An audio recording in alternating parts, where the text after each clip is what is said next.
बिस्मिल्लाहिर्रहमानिर्रहीम। अस्सलाम वालेकुम। इन्फो टीवी में आपको खुश आमदीद। आज 23 अप्रैल 2026 रोज़ जुमेरात सऊदी अरब की ताज़ा तरीन खबरों के साथ मैं हूँ वसीम।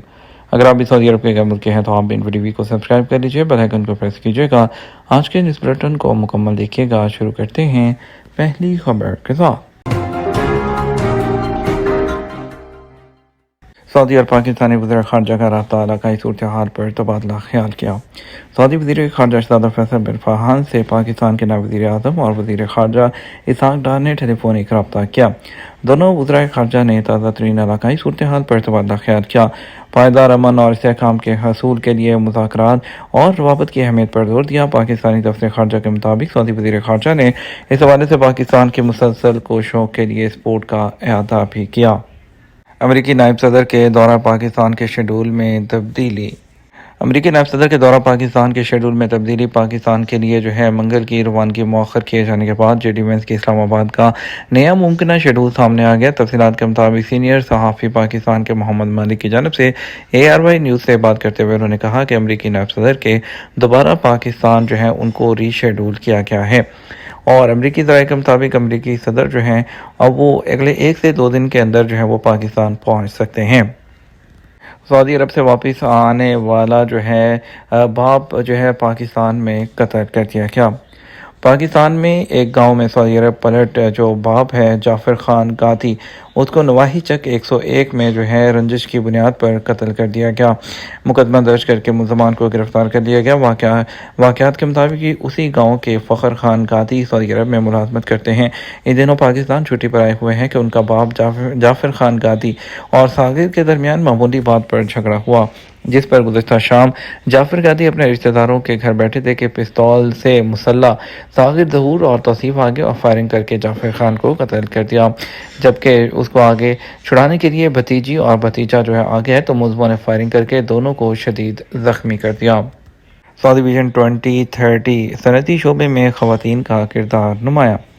सऊदी विजन 2030 में इंडस्ट्रियल शोबे में ख़वातीन को बाख्तियार बनाने, कौमी सनत में मुसाबकत बढ़ाने, जिद्दत को फ़रोग़ देने और एक मुतनव्वि पायदार इकॉनमी की तामीर के सफ़र की क़यादत कर रहा है। सऊदी खबर एजेंसी SPA के मुताबिक ख़वातीन का आलमी दिन मनाया गया और अक़वाम मुत्तहिदा की इंडस्ट्रियल डेवलपमेंट ऑर्गेनाइजेशन की 21वीं जनरल कॉन्फ्रेंस के अहम फैसलों में से एक है, जिसका मकसद है कि ख़वातीन को बाख्तियार बनाना सिर्फ़ एक आर्जी नारा नहीं बल्कि ये एक स्ट्रेटजिक इंतखाब बन चुका है। जदान में 346 फार्म्स में अंजीर की काश्त, बेहतर पैदावार के लिए जदीद टेक्नोलॉजी का इस्तेमाल। जदान रीजन में अंजीर की फसल बराह रास्त इक़्तिसादी असरात के साथ एक ज़रूरी मॉडल के तौर पर भी उभर रही है। सऊदी खबर एजेंसी SPA के मुताबिक जदान में कौमी मरकज़ बराह पायदार ज़रूरी तहकीक और तरक्की इस्तदामा की जानब से अंजीर की काश्त के फ़रोग़ के लिए अहम किरदार अदा किया जा रहा है। बेहतर पैदावार के लिए काश्तकारों को जदीद ज़रूरी तरीक़ों के इस्तेमाल और टेक्नोलॉजी से मुतारिफ़ करवाया जाता है। वज़ारत माहौलियात, पानी और ज़राअत के जारी करदा दादोशुमार के मुताबिक इस वक्त जज़ान में अंजीर के 346 फार्म्स हैं और 4,80,000 दरख्तों से सालाना 9,600 टन पैदावार वो हासिल की जा रही है। सऊदी अरब में अंजीर की पैदावार का दौरानिया सबसे तवील समझा जाता है, जिसका आगाज़ नवंबर से होता है और जून के इख्तिताम तक जारी रहता है। ईरान के साथ मुज़ाकरात का दूसरा दौर जुमे को हो सकता है, अच्छी खबर मुतवक्के है। डोनाल्ड ट्रंप ने अमरीकी अखबार से गुफ्तगू करते हुए कहा कि अमरीकी फ़ौज को हर मुमकिन सूरत हाल से निपटने के लिए हदायत कर दी है। ट्रंप ने कहा कि ईरान के साथ 36 से 72 घंटों में मुज़ाकरात का इम्कान है। दूसरा दौर जुमे को हो सकता है, जिसमें अच्छी खबर मुतवक्के है। याद रहे, अमरीकी सदर डोनाल्ड ट्रंप ने वज़ीर आज़म शहबाज शरीफ और फील्ड मार्शल आसिम मुनीर की दरख्वास्त पर ईरान पर हमले रोकने का ऐलान किया है। अमरीकी सदर ने सोशल मीडिया पर जारी पैगाम में कहा कि पाकिस्तानी क़यादत ने हमसे कहा कि ईरान पर हमला ना करें। वज़ीर आज़म शहबाज शरीफ और फील्ड मार्शल आसिम मुनीर ने हमसे ईरानी क़यादत की मुतफ़िक़ा तजावीज़ आने तक हमले रोकने का कहा है। अमरीकी सदर ने कहा कि जंगबंदी में तब तक तोसी कर रहे हैं जब तक बातचीत का अमल मुकम्मल नहीं हो जाता, इसलिए जंगबंदी में उस वक़्त तक तोसी की जाएगी जब तक ईरान की तजवीज़ वो पेश नहीं की जाती। समुद्री सियाहत औरोया क्रूज़ का मई में जद्दा से अपने बहरी सफ़र के आगाज़ का ऐलान।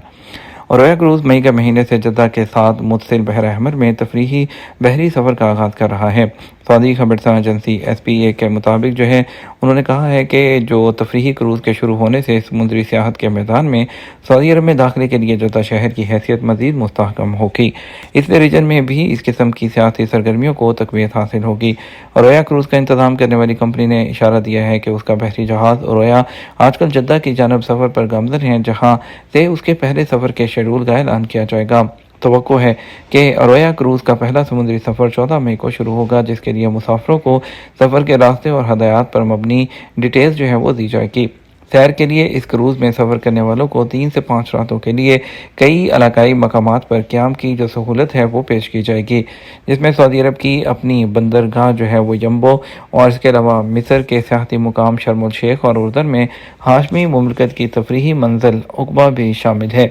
سمندری تفریحی سفر کے پروگرام میں 5 راتوں کا خصوصی سفر ایسے وقت ہو رہا ہوگا جب دنیا بھر میں بیشتر مسلمان عید الاضحیٰ کی چھٹیوں پر ہوں گے۔ یوں عقبہ اور شرم الشیخ کے سیاحتی مقامات مل کر تفریحی سفر کے شرکاء کے لیے ایک جامع سیاحتی تجربہ بن جائیں گے، جو مہمانوں کی مختلف دلچسپیوں اور ضرورتوں کی تکمیل کرے گا۔ سفر کی جزیات اور تفصیلات طے کرتے وقت رویا کروز نے سفر سے متعلق مختلف سرگرمیوں میں کافی لچک رکھی ہے۔ ان تفصیلات اور پروگراموں میں سے ایک افراد کی طرف خصوصی توجہ مبذول کی گئی ہے جو مختصر وقفے کے لیے کروز میں شامل ہیں۔ کروز نے جدہ کی اسٹریٹجک لوکیشن اور روانگی میں آسانیوں کی وجہ سے بھرپور فائدہ اٹھانے کی بھی کوشش کی ہے۔ اس کے علاوہ رویا کروز بحیرہ روم میں اپنے دوسرے سیزن کو شروع کرنے کی تیاریوں میں مصروف ہے، جو اسی سال جون سے ستمبر کے وسط تک جاری رہے گا۔ اس کروز میں 7 راتوں پر مشتمل ٹورسٹ جو پیکیج ہے وہ بھی آفر کیا جائے گا، اور اس کے علاوہ جس کا آغاز ترکی کے شہر استنبول کی بندرگاہ غلاتا سے ہوگا۔ اس تفریحی سفر کی دیگر تفصیلات میں ترکیہ کی متعدد بندرگاہوں پر قیام، جزائر یونان اور مصر میں اسکندریہ شہر میں بھی قیام شامل ہے۔ رویا کروز کے صدر ستورے میرمل نے تصدیق کی ہے کہ تفریحی بحری سفر میں لچک اور ثقافتی تجربات کی بڑھتی ہوئی مانگ اس بات کی عکاس ہے کہ مسافروں کی سفری ترجیحات تبدیل ہو رہی ہیں۔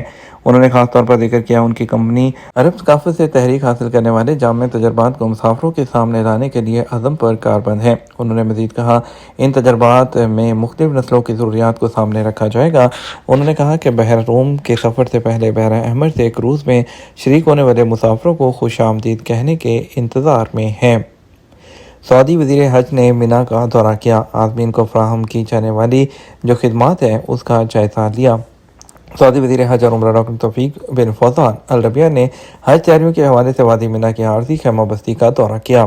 عازمین حج کو فراہم کی جانے والی خدمات کا جائزہ لیا۔ سعودی خبر ایجنسی ان کے مطابق انہوں نے مشاعر مقصہ، مینا عرفات اور جو مزدلفہ ہے اس میں عازمین حج ہیں ان کو فراہم کی جانے والی جو سروسز ہیں رہائش کی، اس میں حتمی تیاریوں کو قبل از وقت شروع کرنے کے اقدام کو سراہا۔